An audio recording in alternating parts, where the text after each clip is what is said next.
2023년 7월 16일 주일입니다. 다 함께 묵도하심으로 하나님께 예배를 드리십니다. 주의 약속은 어떤 이들이 더디다고 생각하는 것 같이 더딘 것이 아니라 오직 주께서는 너희를 대하여 오래 참으사 아무도 멸망하지 않고 다 회개하기에 이르기를 원하시느니라. 주님 감사드립니다. 주님께서 주신 모든 약속의 말씀들이 우리들에게 또 우리들의 후손들에게 실제가 되고 현실이 될 것을 믿습니다. 아무도 멸망하지 않기 위하여 회개하고 하나님의 용서를 받고 또 우리에게 잘못한 사람들을 용서함으로 우리가 하나님과 화해하여 이 땅에서 풍성한 삶을 살다 영원하신 아버지 품에 들어갈 수 있도록 복내려 주시옵소서. 예수님의 이름으로 기원하옵나이다. 아멘. 하나님께서 오늘 우리들에게 주시는 말씀은 누가복음 17장 1절에서 4절까지의 말씀입니다. 우리가 함께 봉독하시겠습니다. 예수께서 제자들에게 이르시되 실족하게 하는 것이 없을 수는 없으나 그렇게 하는 자에게는 화로다. 그가 이 작은 자 중의 하나를 실족하게 할진대 차라리 연자 맷돌이 그 목에 매여 바다에 던져지는 것이 나으리라. 너희는 스스로 조심하라. 만일 내 형제가 죄를 범하거든 경고하고 회개하거든 용서하라. 만일 하루에 7번이라도 내게 죄를 짓고 돌아와 내가 회개하노라 하거든 너는 용서하라 하시더라. 아멘.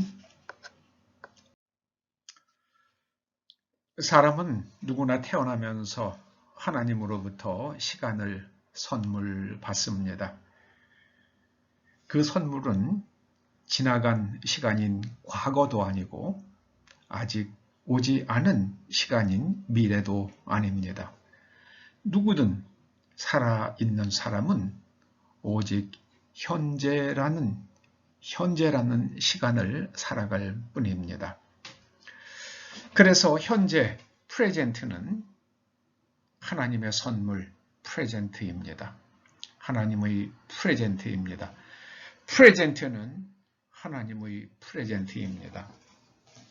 오늘 주님께서는 우리들에게 형제가 7번 죄를 짓고 너에게 돌아와 내가 회개하노라 하거든 7번 다 용서해 주라고 하십니다.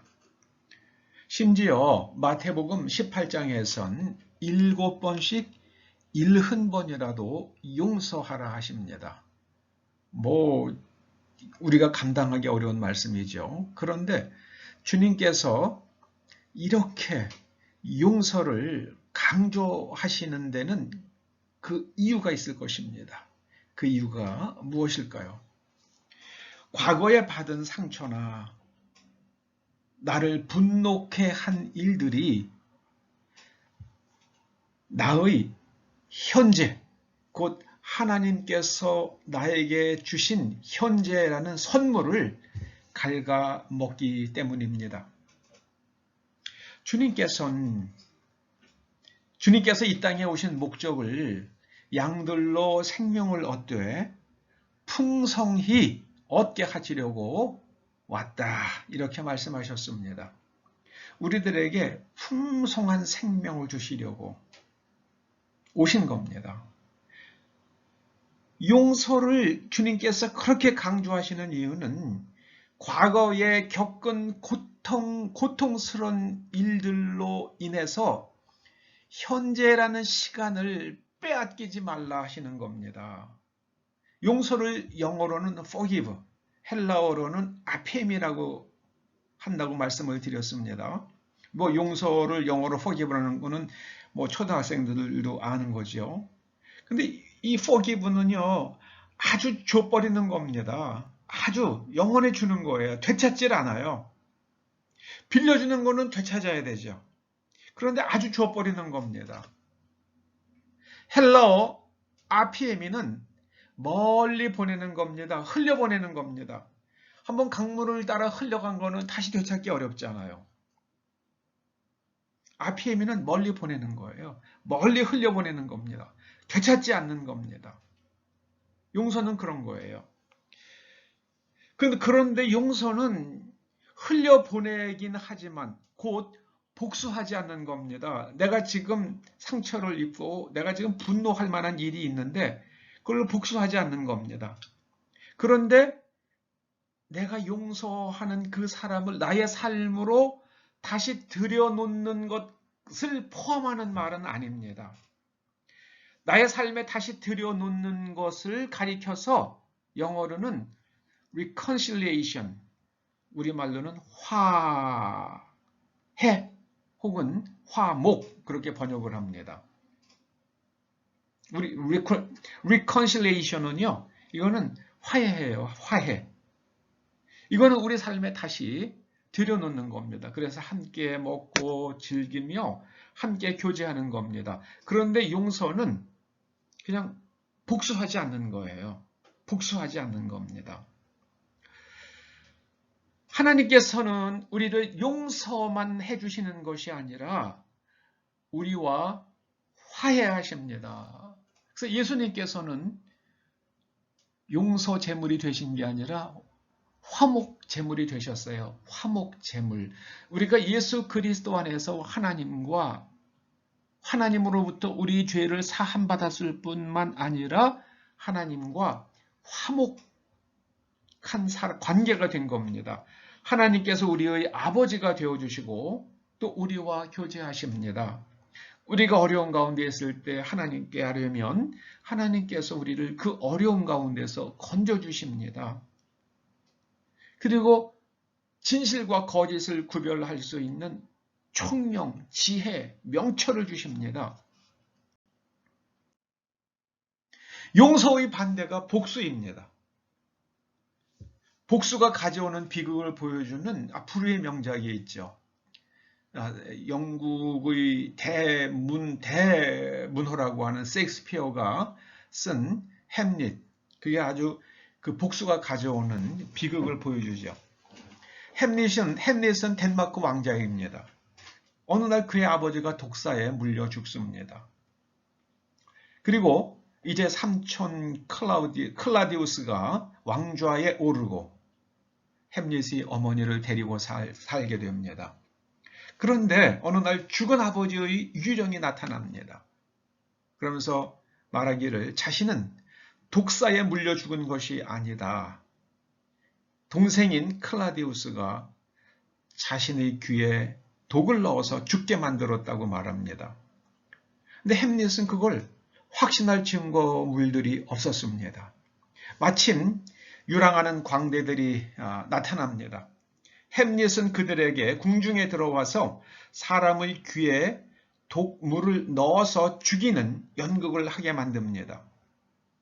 이유는 삼촌이자 왕인 클라디우스가 정말 그 귀에 독물을 넣어서 죽이는 그 장면을 보면서 어떤 반응을 보이는지 살피기 위함이었습니다. 그 장면에 이르렀을 때에 그 장면을 보다 못한 클라디우스가 자리를 떠납니다. 그걸 보고 햄릿은 클라디우스가 아버지를 독살했다고 확신하게 되죠. 햄릿은 이때부터 심각한 고뇌에 빠지게 됩니다. 독살당한 아버지를 위해서 복수를 할 것인가 말 것인가. 그의 이 고뇌를 드러내는 그 독백이 유명한 바로 to be or not to be, that is the question. 그 대사입니다. to be or not to be. 우리 한국어로는 사느냐 죽느냐로 흔히 번역하고 있습니다. 그런데 실제적 의미는 문맥을 보면은 이대로 있을 것인가 말 것인가, to be, 이대로 있을 것인가 말 것인가. 이대로 있다는 것은 삼촌인 클라디우스가 아버지를 죽인 것을 알면서도 그것을 참고 살 것인가, 아니면은 그 반대로 그대로 있지 않은 것은 이제 복수자의 길을 가는 것이죠. 햄릿은 운명적으로 복수자의 길을 가게 됩니다. 그리고 그 끝은 모두의 죽음이었습니다. 햄릿은 자신이 사랑하는, 또 자신을 사랑하는 오피리아의 아버지를 클라디우스로 오인해서 죽이게 됩니다.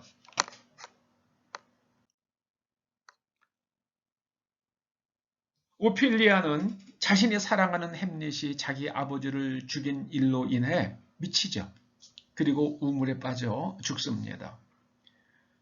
프랑스에 나가 있던 오피리아의 오빠는 햄릿에게 복수하기 위해 돌아옵니다. 그리고 오피리아의 장례식 날 햄릿에게 결투를 신청합니다. 이때 클라디우스는 독을 바른 칼을 오피리아의 오빠에게 줍니다. 그래서 이 결투를 하다가 작은 자상만으로도 햄릿은 죽을 수밖에 없는 그런 맹독을 묻혀서 줍니다. 그런데 어찌하다가 이 칼이 결투 중에 햄릿의 손에 들어갑니다. 오피리아의 오빠는 햄릿에게 치명상을 입히지만 그 자신도 햄릿의 손에 들린 독 묻은 칼에 상처를 입고 죽어갑니다. 햄릿은 큰 부상을 입고도 클라디우스를 죽여서 복수를 합니다. 그리고 자신도 죽습니다. 햄릿의 어머니는 클라디우스가 독약을 넣은 포도주를 마시고 또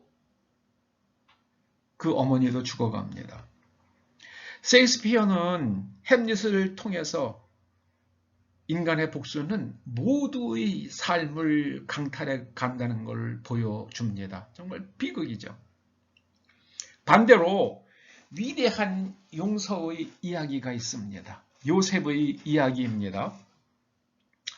창세기에 나오는 요셉의 이야기입니다. 요셉이 그럴 수 있었던 것은 무엇 때문이겠습니까? 요셉의 형들은 요셉을 죽이려다가 차마 죽이지는 못하고 애굽의 노예로 팝니다. 그런데 나중에 요셉이 애굽의 총리가 됐고요. 그 다음에 큰 흉년이 들었을 때에 가나안 땅에 살던 요셉의 형들은 양식을 구하기 위해서 애굽에 왔다가 이제 결국은 요셉 앞에 이제 머리를 숙이게 됩니다. 요셉은 형들을 알아보지만 형들은 요셉을 몰라봅니다. 결국에는 여차여차해서 이제 요셉이 자신의 정체를 형들에게 드러내죠. 형들은 어떻겠습니까? 기분이 이제는 우린 죽었다. 이제는 우린 죽었다. 그렇게 생각되지 않겠습니까? 그런데 그때 요셉이 형들에게 이렇게 말합니다. 하나님이 큰 구원으로 당신들의 생명을 보존하고 당신들의 후손을 세상에 두시려고 나를 당신들보다 먼저 보내셨나니 그런즉 나를 이리로 보낸 이는 당신들이 아니요 하나님이십니다. 요셉은 형들이 자신을 노예로 판 그 악행을 하나님께서 하신 일이라고 리프레이밍합니다. 리프레이밍. 제가 잠시 미국에서 목회 상담학을 공부할 때요. 정말 여러 교수님들로부터 귀가 아프게 들은 말이 있었습니다. 리프레이밍 하라는 거예요. 리프레이밍. 프레임이라는 것은 여러분 네모다란 구멍을 통해서 세상을 보면은 세상이 사각형으로 보이잖아요. 동그란 구멍을 통해서 보면 세상이 동그라미로 보이잖아요. 그게 프레임입니다. 프레임. 그런데 어떤 사건을 바라보는 그 프레임을 다시 짜라는 겁니다. 그래서 그 리프레이밍을 이야기할 때마다 제시되는 대표적인 예가 그 중국에서 내려오는 그 세옹지마 이야기예요. 세옹지마. 변방에 사는 노인의 이야기입니다. 노인의 이야기. 그 중국의 변방에서는 옛날에 우리나라는 소로 밭을 갈았지만 거기는 아마 말을 이용해서 밭을 갈았던가 봅니다. 그런데 어느 날 그 말이 없어져 버렸어요. 그 이제 농사짓기가 난감했겠죠. 말이 농사를 지어줘야 되는데 말이 없어졌어요. 그 동네 사람들이 아이고 이제 당신 뭐 먹고 사냐 이제 큰일 났구나 이거 어떻게 이런 불행한 일이 있나라고 위로합니다마는 그때 그 노인이 그러죠. 누가 알겠냐. 이것이 복이 될지 누가 알겠느냐. 정말 시간이 좀 지난 후에 그 말이 돌아오는데 다른 말 한 마리를 끌고 왔습니다. 그 사람들이 당신 참 복도 많다. 이제 말이 2마리가 되지 않았느냐 하고 막 부러워합니다. 그때 그 노인이 또 그러잖아요. 누가 알겠느냐. 이게 또 나에게 화가 될지 누가 알겠느냐. 이제 그 집에 아들이 있는데요. 이 따라 들어온 말은 야생마기 때문에 그 야생마를 길들이기 위해서 말을 타고 조련을 하다가 말에서 뚝 떨어져서 절름발이가 됩니다. 그래서 이제 동네 사람들이 또 그 노인에게 찾아와서 이 아들이 이렇게 절름발이가 됐으니 아이고 이렇게 안타까운 일이 있나. 그리고 쯧쯧쯧 혀를 차면서 불쌍하게 이야기합니다. 그런데 그 노인이 또 말합니다. 누가 알겠느냐. 내 아들이 절름발이가 된 게 나에게 복이 될지 누가 알겠느냐. 이제 전쟁이 났어요. 그래서 그 마을에 모든 장정들은 다 전쟁터에 끌려갑니다. 결국은 돌아오지 못하고 죽은 사람들이 많아요. 그런데 이 아들은 절름발이니까는 전쟁터에 끌고 나가질 않았습니다. 그래서 결혼을 할 수 있었고 자손을 낳을 수가 있었죠. 그래서 이 노인, 세옹지마에 나오는 노인은 그 이야기에 나오는 노인은 자기가 좋은 일을 겪던 아니면 어려운 일을 겪던 계속해서 그것을 갖다가 프레임을 새로 짭니다. 누가 알겠느냐 이게 복이 될지. 말이 없어졌을 때도 이게 복이 될지 알겠느냐. 말이 또 한 마리가 생겼을 때 이게 또 화가 될지 어찌 알겠느냐. 또 아들이 떨어져서 절름발이가 되었을 때 이게 복이 될지 누가 알겠느냐. 계속 프레임을 새로 짭니다. 그게 리프레이밍입니다. 리프레이밍. 요셉은 리프레이밍을 하되 세옹지마 이야기에 나오는 그 노인은 이게 복이 될 것이냐 화가 될 것이냐 라는 프레임으로 복이냐 화냐 하는 프레임으로 자신이 겪는 일들을 재해석하지만은 요셉은 하나님의 관점으로 리프레이밍합니다. 하나님의 관점으로. 결국은 형들이 나를 애굽의 노예로 팔았지만 그것은 하나님께서 당신들과 당신들의 후손들을 세상에 두시려고 나를 먼저 애굽에 보내신 겁니다. 그러니까는 아이고 너무 마음 아파하지 말고 너무 두려워하지 말라고 그럽니다. 만약에 이때 요셉이 햄리처럼 내가 반드시 이런 날이 올 줄 알았다. 그러면서 그 형들을 죽였더라 그러면 원수를 갚았더라 그러면 지금 이스라엘 민족은 없는 거죠. 이스라엘 민족은 없는 겁니다.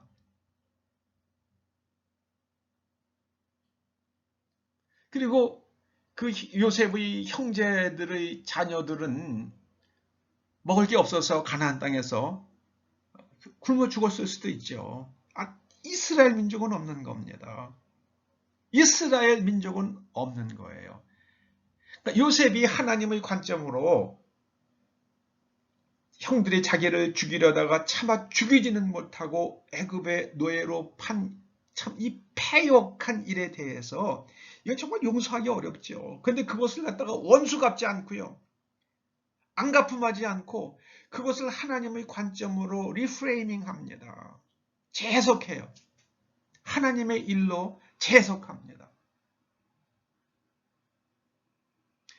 그 바람에 요셉의 자손들 또 요셉의 형들은 그 자손들을 통해서 하나님의 미래를 얻습니다. 이스라엘 민족이라는 미래를 얻었어요. 하나님께서 우리 각 사람에게 시간을 주세요. 삶이라는 시간을 주십니다. 그런데 과거에 일어난 일로 인해서 계속해서 괴로워하고 그 사람을 증오하고 미워하다 보면 내가 지금 오늘 살고 있는 내 삶이 점점 괴로워지고 점점 풍성해지는 게 아니라 점점 빈약해져요. 햄릿은 죽었지만 우리는 영혼이 시들어 버립니다. 그래서 주님께서 용서하라 용서하라 그러시는 거예요. 우리는 하나님의 선물인 프레젠트 현재라는 시간을 과거의 일 때문에 빼앗기기 때문입니다. 그래서 우리에게 풍성한 삶은 떠나가 버려요. 우리에게는 참으로 죽정이 같은 빈 시간만 남습니다. 빈 삶만 아주 가엾은 삶이 남을 뿐입니다. 주님께서 우리들에게 너희가 풍성한 삶을 살아야 한다. 그러기 위해서는 과거에 사로잡히지 마라. 과거에 사로잡히지 마라. 그렇게 말씀하십니다.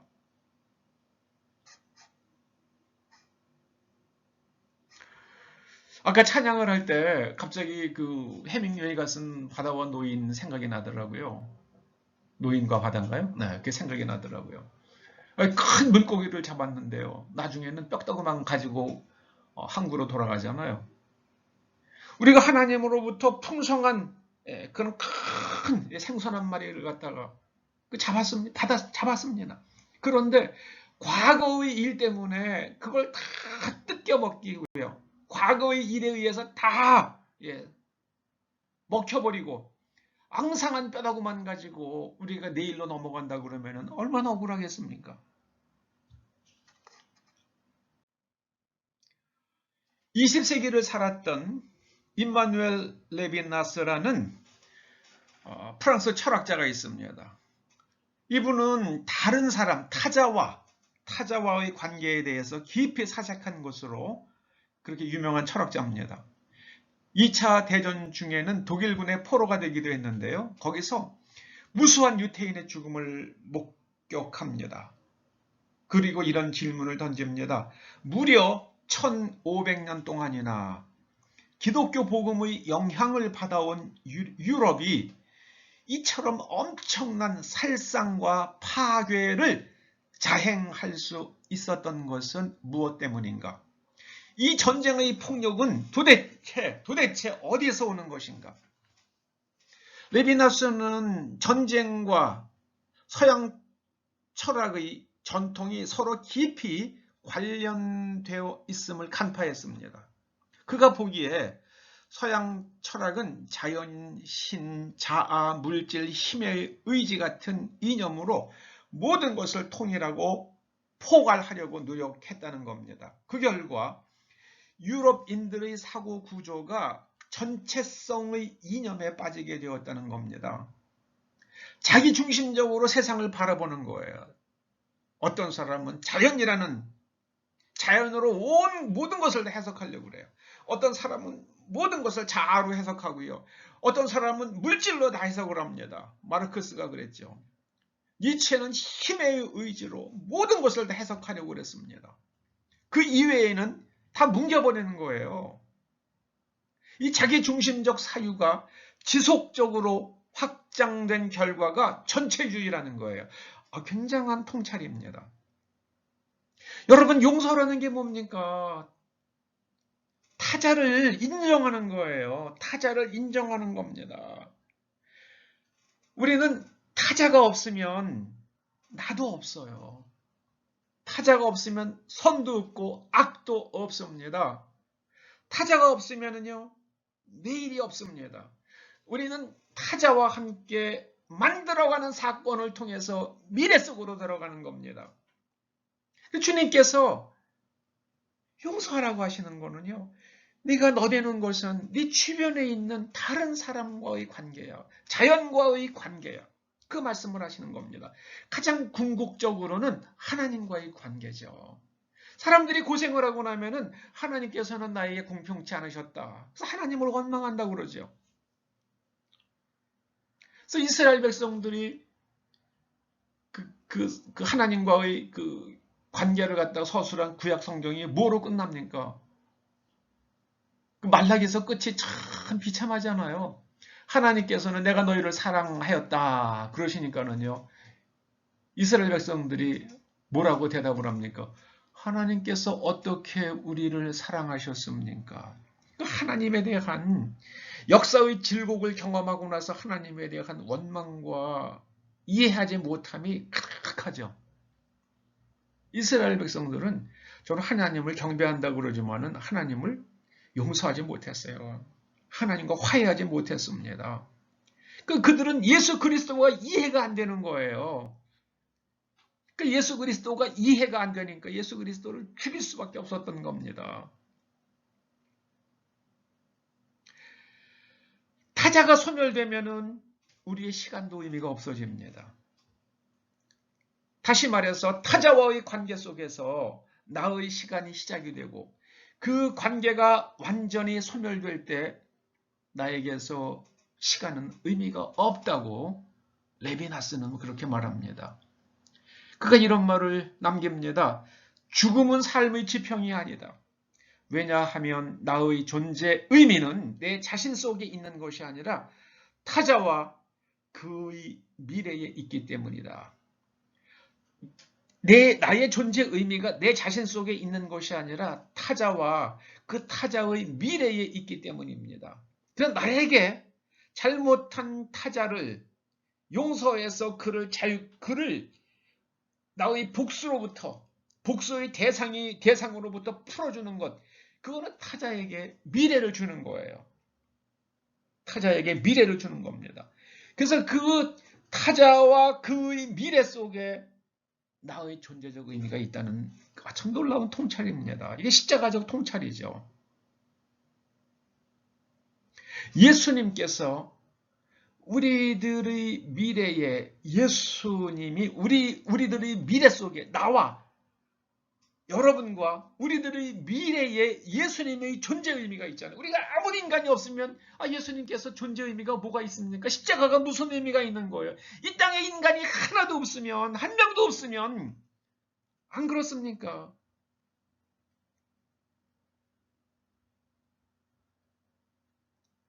레비나스는 또 말합니다. 자기 중심적인 의미 부여해서 필연적으로 야기되는 죽음에 대한 불안은 자기 중심적으로 모든 것을 바라보면은 죽음에 대한 불안이 싹튼다는 거예요. 그게 점점 커진다는 겁니다. 그런데 이 타자를 위한 선행을 베풀 때에 그때 죽음에 대한 불안이 사라진다고 말하는데요. 타인에 대한 타자에 대한 나에게 죄를 범한 악행을 한 타자를 그가 회개할 때 그를 용서할 때 나의 지평은 내 영혼의 지평은 내 삶의 지평은 예수 그리스도의 장성하신 분량까지 확장됩니다. 할렐루야. 다시 한번 말씀을 정리해 봅니다. 주님께서 우리들에게 마태복음을 통해서는 7번씩 70번이라도 오늘 본문에서는 하루에 7번이라도 용서하라 하시는 것은요. 물론 전제가 있습니다. 돌아와 회개하거든. 내가 복수해서 끝내면은요. 하나님의 관점으로 리프레이밍 할 수 있는 기회가 사라집니다. 타자와 타자의 미래가 사라지면 나의 존재적 의미도 사라진다는 게 레비나스의 통찰인데요. 깊이 생각할 말입니다. 깊이 생각할 말이에요. 요셉이 형들을 죽였어요. 죽였다고 치십시다. 이스라엘 민족은 존재하지 않습니다. 그러면 요셉의 이야기도 존재하지 않을 겁니다. 칼릴 지브란이라는 사람은요, 예언자라는 작은 책자에서 이렇게 말합니다. 오늘을 가지고 오늘로 기억으로 가득한 과거를 감싸고, 이 기억은요 아마 아픈 기억일 거예요. 오늘로 기억으로 가득한 과거를 감싸고 열망으로 가득한 미래를 감싸도록 하라. 그래서 오늘로 과거를 치유하고요, 미래에 대해서 너무 미래 때문에 오늘을 또 다 그냥 흩어버리지 않도록 그렇게 하라는 지혜의 충고지요. 용서는 과거의 일을 하나님의 관점으로 재해석할 때, 리프레이밍 할 때 가능해집니다. 우리가 용서해야 할 이유는 현재라는 하나님의 선물을 과거의 일로 인해서 갉아먹히지 않도록 하기 위해서입니다. 복수하면 복수의 기회를 누리고 앙심을 품고 살면 영원한 풍성한 삶의 기회는 영원히 실종되고 맙니다. 기도하시죠. 주님 감사드립니다. 저희들에게 7번씩 70번이라도라고 그렇게 강조하시면서 용서하라 하신 것은 결국 우리가 하나님의 예수 그리스도의 장성하신 분량까지 우리가 영적으로 성숙할 수 있도록 도와주시기 위함이고, 그렇게 되어서 이 땅에 살면서 하나님 나라의 그 풍성함을 누리게 하여 주시옵소서. 그 자유로움과 우리 삶의 의미가 미래로 확장되어 갈 수 있도록 기름 부어 주시옵소서. 예수님의 이름으로 기도드립니다. 아멘.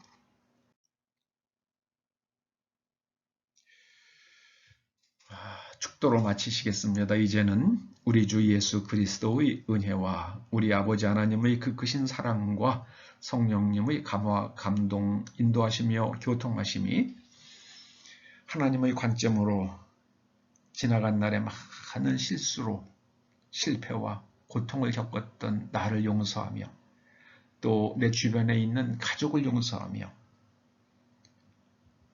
또 하나님과 화해하여 오늘 하나님께서 주신 시간을 풍성하게 살아감으로써 우리의 삶이 자손들을 통해서 아름답게 열매 맺어지기를 소원하며 돌아가는 초대 성도들과 그 자녀들과 가정과 일터와 사업장과 이 교회와 이 민족과 우리들의 동맹국 미국 위에 이제로부터 영원토록 함께 하시옵기를 간절히 축원하옵나이다. 아멘.